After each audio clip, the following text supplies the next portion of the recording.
The diner was quiet that afternoon in Tennessee. The kind of quiet that only happens between lunch and the first evening coffee. And then, the sound of a slap. Sharp, wet, loud enough to silence every fork in the room. The old man didn't move. He just blinked once. Coffee spilled down his sleeve, dripping onto the floor. The biker grinned, tall, young, full of cheap anger and louder pride. "Didn't you hear me, old-timer? I said move." The old man finally looked up. Steel blue eyes, calm, too calm. He said nothing. He just reached for a napkin, wiped his hand, and turned back to his cup. The biker laughed. "Guess you really are deaf." From behind the counter, the waitress froze. Her name was Jenny. She'd seen bar fights before. But this felt different, like disrespecting something sacred. The old man's name was William Dawson, Bill, for short, 81. Retired sergeant, 3rd Special Forces Group, Vietnam veteran, 2 Bronze Stars, a man who hadn't raised his voice in 20 years, until now. He put down his cup, turned slowly. His gaze didn't shake, even though his hands did. "You ever serve, son?" His voice was steady, like gravel under boots. The biker snorted. "Serve? Yeah, I served beer last night." "What of it?" The whole diner went silent. Even the jukebox seemed to choke on its own static. Bill stood up, straightened his back. His spine cracked softly, like an old rifle being cocked. "I thought so," he said, and sat back down. The biker's smirk faded for a second, just a second, and then came back stronger. "Oh, what's this? You too proud to fight? Too old?" Jenny's heart raced. She knew the man sitting in front of her wasn't just any old guy. Every morning, he sat there reading the paper, his hat embroidered with faded letters. 1st Cavalry Division, Vietnam. She'd once asked him about it. He just said, "Lost good friends in that patch." The biker grabbed Bill's cap from the table and tossed it on the floor. "There, old man, that's where it belongs." The air turned heavy. Someone whispered, "Jesus, don't." But Bill didn't react. He bent down, picked up his cap, brushed it off. And then, without anger, without a word, he placed a few dollars on the table and walked toward the door. The biker shouted after him, "Yeah, that's right, walk away, Grandpa's got no fight left." But as the door opened, a man in uniform stepped in, tall, clean-shaven, sharp eyes. Bill froze. The biker stopped too, mid-smirk. The man in uniform looked straight at the old veteran. "Dad?" The diner erupted in whispers. Jenny gasped. The biker's grin collapsed. Bill blinked slowly. Michael. His son, Colonel Michael Dawson, Fort Campbell, Kentucky. "Everything all right here?" Michael's voice was controlled, military calm, but his jaw was tight.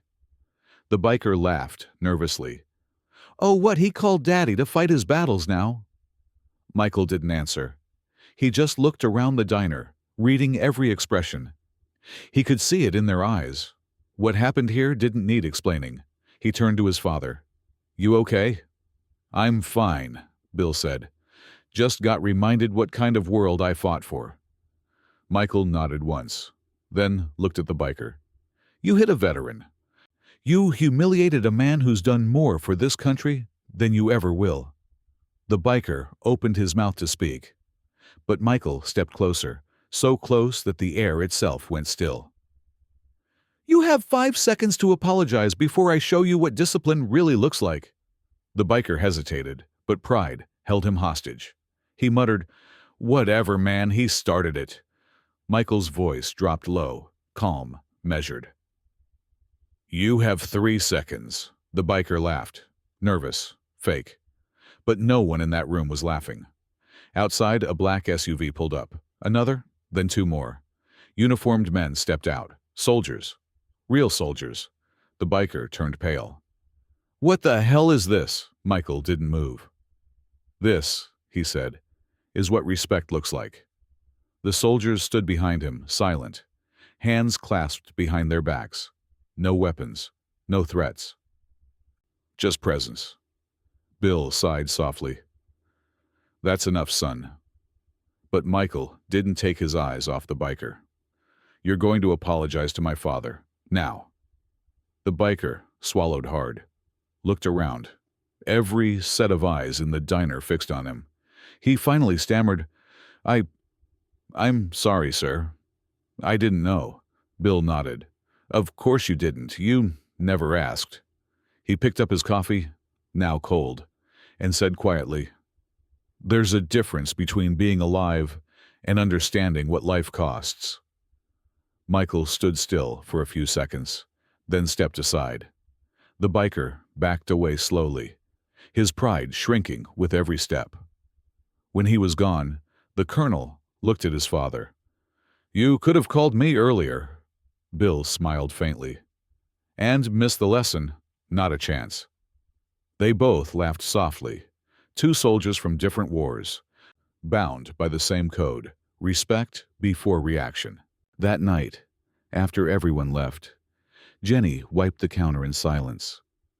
She looked at the door where Bill had walked out earlier and whispered to herself, Men like him, they don't make them anymore. The story didn't end that day. If anything, it started. The video from the diner, shaky, grainy, filmed by a kid in the corner, hit the internet that same night. A few hours later, the clip had 500,000 views. By morning, 5 million. The title said it all. Biker slaps an old man, then realizes who he is. Across America, veterans shared it. Soldiers commented, That's what honor looks like.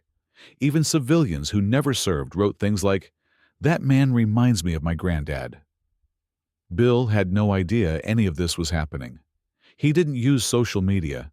He didn't even have Wi-Fi at home. He just sat on his porch with his old dog, watching the Tennessee sun fade into the trees. His son, Michael, knew, though. The base PR office called him 3 times before breakfast. Colonel Dawson, you're trending. People are calling your father a national treasure. Michael laughed dryly. Dad doesn't care about trending, he cares about quiet. Still, something about it gnawed at him, the way people forgot what real respect meant until they saw it on a screen.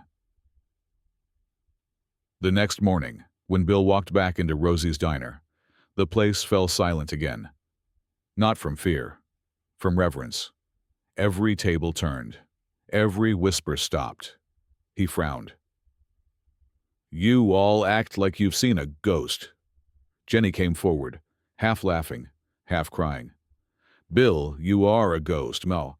A ghost from the time when people had decency. He shook his head, sat down and muttered, Don't put me on a pedestal, Jenny.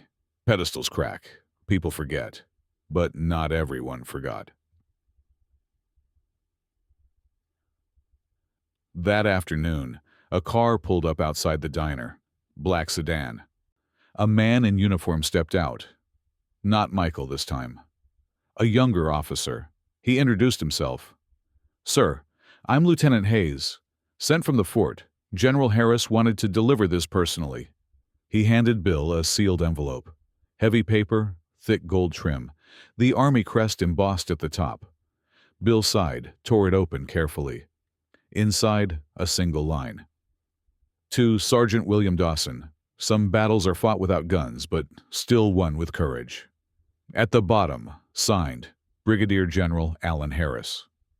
He stared at it for a long time, then folded it twice and slipped it into his jacket pocket. Tell the general I appreciate it, he said.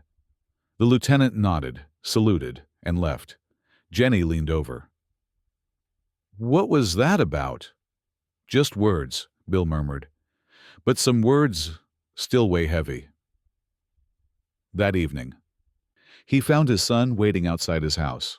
Michael leaned against the truck, arms crossed, eyes serious.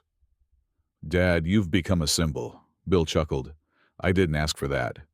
No, but symbols don't ask. They happen. They stood in silence for a moment. The sound of crickets filled the gap. Then Bill said quietly, You know what I really wanted to do after that slap? What? Nothing. Just sit there. Because sometimes silence teaches louder than shouting. Michael nodded. And maybe that's what people needed to see. By the next day, the story hit national news, talk shows, podcasts, newspapers. Old veteran shows the meaning of restraint. Colonel's father reminds America of respect. Bill hated every headline. He refused every interview request, every offer for a talk show appearance. He said to Jenny, "I'm not for sale. Not my story, not my pain." But, deep down, he felt something he hadn't in years. Purpose. Not glory, not fame. Just a quiet reminder that maybe, in some strange way, he'd done his duty one last time. That night, as he sat by the window, he took out the letter again. The paper was creased now, the ink smudged a little from his thumb. He read it once more. "Some battles are fought without guns." He smiled faintly. "I guess mine was fought with a cup of coffee," he whispered. His dog barked softly from the porch, as if agreeing. The old veteran leaned back, eyes on the dark sky, and thought of all the noise the world made, and how beautiful silence could be when it meant peace. A week passed. For most people, the viral clip was already old news. But in the small town of Clarksville, Tennessee, where Bill lived his quiet life, the echoes of that moment still lingered. Everywhere he went, strangers nodded, tipped their hats, whispered his name. Kids pointed at him like he was a superhero. He hated it. He didn't want fame. He wanted normal. So, when Jenny at the diner said, "Bill, there's a reporter waiting for you outside," he sighed deeply. "I told them I'm not talking." "I know," she said softly. "But this one, he's different. He's a veteran, too." Bill hesitated, then pushed his chair back. Outside stood a man about 40, holding an old camera and a notepad that had seen too many wars. "Sergeant Dawson?" "Used to be," Bill said. The man smiled. "Name's Taylor, Marine Corps, 2 tours in Iraq. I'm not here for a headline, I'm here for truth." Bill studied him. The tired eyes, the missing wedding ring, the posture that screamed discipline trying to survive civilian life. "All right, Taylor," he said, "but no drama, no pity." The reporter nodded. "Just truth." They sat at the corner booth. Taylor turned on his recorder, but didn't ask questions right away. Instead, he said quietly, "My father never talked about his service. Said silence keeps the memories from rotting. Was it like that for you?" Bill looked out the window, the reflection of the streetlights dancing across his wrinkled face. "Son, silence doesn't stop the rot. It just makes it grow roots." Taylor's hand froze halfway through writing. "That's poetic," he whispered. "It's not poetry," Bill said. "It's what you learn when you bury too many good men." The words hung in the air. A car passed outside. The diner door creaked. Taylor finally asked, "Why didn't you hit that biker back?" Bill smiled faintly. "Because that's what he wanted. He wanted proof that the world's still angry, that respect can be mocked and still stand tall. I wasn't going to give him that." Taylor leaned forward. "Do you think people still understand what respect means?" Bill took a sip of his coffee. "No, but they're learning again, the hard way." That night, when the article came out, it wasn't loud. It wasn't flashy. The title read simply, "The Man Who Chose Silence Over Anger." It spread again, not as a viral clip, but as a quiet story that made people stop scrolling. Letters started arriving at Bill's door. Some handwritten, some typed. Some barely legible. Veterans, widows, young soldiers, even children. One read, "My grandpa hasn't spoken about Vietnam in 30 years. After seeing you, he finally sat down and told us one story. Thank you." Bill folded each letter and kept them all in a small wooden box. No medals inside, no awards, just words. Then one morning there was another knock on his door. When he opened it, a woman stood there, Mid-50s, neat uniform, Army intelligence insignia. She introduced herself as Major Linda Harper. "Sergeant Dawson," she said, "on behalf of the Department of Defense, I'm authorized to inform you that your actions, though unintentional, have inspired a veteran outreach initiative. We're naming it Silent Valor." Bill blinked. "Silent Valor?" "Yes, sir. A program to help veterans deal with anger, isolation, and loss. Your story sparked it." He chuckled. "All I did was not punch a fool." She smiled. "Sometimes restraint is more powerful than revenge." Bill looked down, the corners of his eyes wet, but not from tears. "I never wanted to be a symbol, Major." "I know," she said, "but sometimes the world needs a reminder that dignity still exists." When she left, Bill sat down in his old armchair. The house felt too quiet, the clock ticking like a heartbeat. He stared at the letters in the wooden box and whispered, "Silent Valor. Guess it fits." He didn't know that the next morning, news stations would broadcast the announcement. Veteran's story inspires National Mental Health Program for soldiers. Bill wasn't watching. He was already out back, fixing his fence, whistling a tune his late wife used to hum. Jenny drove by, slowed her car, and waved. "Bill, they're talking about you again on the news," he laughed. "They should talk about coffee instead. It does more good." That night, under a quiet Tennessee sky, Bill sat on the porch with his son. They didn't talk much, just shared the silence between them, the kind that means peace, not distance. Michael finally said, "You realize you've done more for soldiers by drinking coffee than most do in uniform?" Bill smiled. "Then maybe we should serve coffee at boot camp." Michael laughed. "You're impossible." "Maybe, but I'm still standing." And for the first time in a long time, both of them smiled like men who knew. The war inside had finally gone quiet. The leaves began to turn in Tennessee. Gold first, then a stubborn red that hugged the branches like old metals. Bill raked slowly in the yard, the motion steady, almost ceremonial. Word had spread about Silent Valor. Flyers appeared at the VA clinic. A phone line went live. A church basement on Oak Street opened its doors on Tuesday nights. No speeches, no therapists in suits. Just coffee, folding chairs, and men and women who had learned to carry silence, like a pack on their backs. Bill didn't attend the first meeting. He said it wasn't his place to lead. But the second week, he stood in the doorway, cap in hand, eyes soft. He didn't speak. He just listened. A Marine with old sand still in his voice said, "I haven't slept through the night in 12 years. A medic whispered, "I can't stand fireworks. I pretend I'm fine." A widow cleared her throat and added, "He never talked, and I never knew how to ask." No one clapped. They just nodded. Respect, shared like bread. When the meeting ended, a few people noticed the old sergeant leaning against the frame, hands folded like prayer. He didn't say much. "Proud of you," was all he offered, like a coin placed gently in each hand.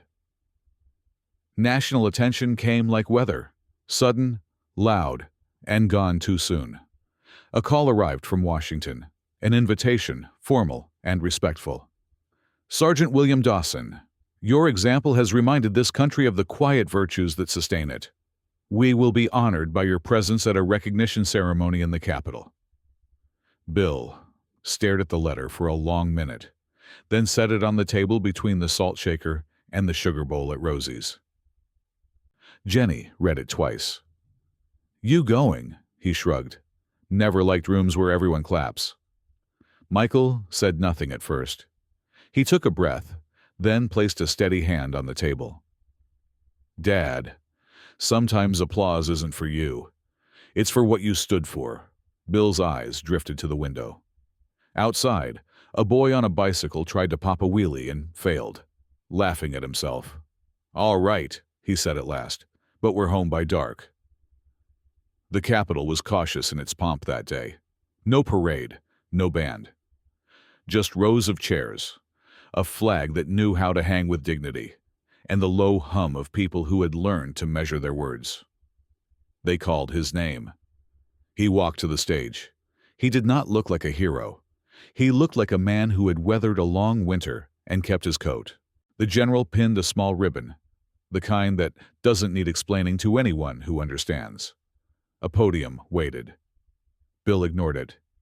He faced the room and said 3 sentences. Stop making noise with your anger. Stand still with your respect. And remember the ones who never came home. No one clapped at first. It wasn't the kind of speech that demanded applause. It asked for silence. And so the room gave it, pure, heavy, and right. Only when Bill stepped down did hands rise, late and honest, like a tide arriving after the moon. Outside, a young private asked shyly, "Sir, how do you stay so calm?" Bill smiled without showing teeth. "I don't. I just don't let the storm steer." Back in Clarksville, life refused to turn into a movie. The grocery list still needed milk. The porch light still buzzed. The dog still scratched the same spot on the fence. And yet, small changes took root. The diner hung a plain wooden sign near the counter. Respect served here. High school kids began stopping by the VA on Saturdays to carry boxes and listen poorly, but try well. The church hosted a no fireworks night on the 4th. Open field lit by lanterns instead of rockets. No one called it a movement. They just did it. It was late afternoon when the biker returned. Not with noise, not with buddies. Alone, clean shave. A tired humility in his posture, like a coat he had finally decided to wear. He waited on the sidewalk until Bill finished his coffee. "Sergeant Dawson?" Bill nodded once. "Name's Evan Price. I brought this." He held out a folded paper, a reserve enlistment form, edges worn from being opened and closed too many times. "I don't know if they'll take me," Evan said. "I'm not proud of who I was, but I'm done being a fire with no purpose." Bill studied him like a terrain map. "What changed?" Evan swallowed hard. "You didn't hit me." He glanced at his own hands. "I've been swinging for years. Never landed on anything worth keeping." They stood in the autumn light for a long moment. Bill finally spoke. "Service isn't punishment, son. It's debt repaid with discipline. You sure you want that?" "Yes, sir." "Then start with this." He pushed open the diner door and nodded toward the corner table, where a man in a faded jacket sat alone, eyes on the floor. "That's Reggie, Navy. He doesn't talk much. Sit with him. Don't fix him. Just sit." Evan's throat tightened. "Yes, sir." He crossed the room, pulled out the chair, and said nothing. 2 minutes passed. Then 5. At 7, Reggie cleared his throat and said, "You ever been seasick?" Evan exhaled and let a small, grateful smile escape. "Not yet," he said, "but I'm willing to learn." Jenny wiped a glass and pretended not to watch. Bill stirred his coffee and didn't hide that he was. The Silent Valor meetings grew, but they never got loud. A chaplain donated a box of pocket notebooks. Someone else brought a tin of candies and set it in the middle of the circle like a bright little sun. Rules were simple. No ranks, no politics, no stories you don't want to tell. One night, the widow who'd been afraid to ask finally spoke. "He taught me to cook chili," she said, eyes shining. "I pretended not to learn so he could keep showing me." The group smiled with her, and the grief changed shape. Still heavy, but easier to carry with 2 hands. Another night, a young soldier admitted he'd thrown his medals in a drawer and felt guilty for not feeling proud. Bill reached into his pocket and tapped the folded letter from the general. "Medals rust," he said. "Character doesn't." No one wrote that down. They didn't need to. Winter edged closer. On a Sunday morning, Michael parked his truck in front of his father's house, the tires crunching over a thin frost. He carried a small box inside and set it on the table. "What's this?" Bill asked. Michael shrugged. "Old tapes. Mom recorded a few things. I thought maybe we could listen." They threaded the tape into a dusty player that complained before it obeyed. Static. A thump. Then a voice, warm, familiar, devastating in its ordinariness. "Billy, if you're listening, you've left your hat on the porch again. It's going to blow away." A soft laugh. Paper rustle. "Michael's at school. He got an A in history. He thinks you're history." Bill sat very still. "Lord," he whispered. I forgot the sound of her breathing between words. They listened through the tape twice, then 3 times. No one cried. They just let the room be full of someone who wasn't there. When it ended, Michael said, "You know, Dad, you gave the town a reason to behave better." Bill shook his head. "No, I gave them a mirror. They did the rest." On New Year's Eve, Rosie's closed early. Jenny locked the door and left a small lamp on inside, so the town would still have a beacon. Bill sat on the bench outside, collar up, hands tucked deep in his coat. Evan came by with 2 paper cups of coffee and a grin that finally reached his eyes. "Reserve accepted me," he said. "It's just weekends and training for now, but it feels like a start." Bill nodded. "Starts matter." They drank in the cold, watching their breath rise like smoke signals. Across the street, the church lanterns glowed. A child pointed up at the sky and asked his mother why the stars were so quiet. "Because they know how to listen," she said. The first meeting of Silent Valor in the new year was the fullest yet. Chairs scraped. Coats rustled. Someone placed a folded flag gently on a table near the door. Not as a prop, but as a promise. Bill stood at the back, hat in hand. He didn't lead. But when the room grew restless, he would lift one finger, the old signal for hold. And they would, because men and women who have lived through storms learn to trust the weathered hand that points to calm. A younger vet spoke about rage. An older one spoke about forgiveness that didn't erase the truth. A Gold Star mother said she didn't want pity. She wanted names remembered right.